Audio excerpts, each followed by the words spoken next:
రారండి అమ్మమ్మ ఇంటికి.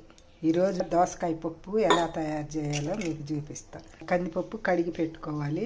దీనిలోకి ఆ కందిపప్పులోకి సరిపడా దోసకాయ ముక్కలు, ఒక చిన్న టమాటాలు 2, పచ్చిమిరపకాయలు, ఉల్లిపాయలు, కొంచెం చింతపండు.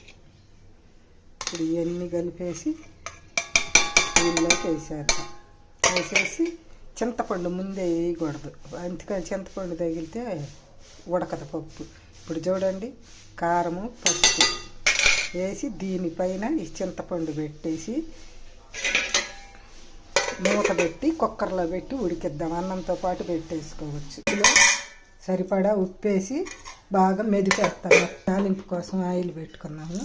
దాగాక వెల్లుల్లి రెబ్బలు, ఇప్పుడు కరివేపాకు, ఉల్లిపాయలు, ఇప్పుడు కొంచెం ఇంగువ. దోసకాయ పప్పు రెడీ.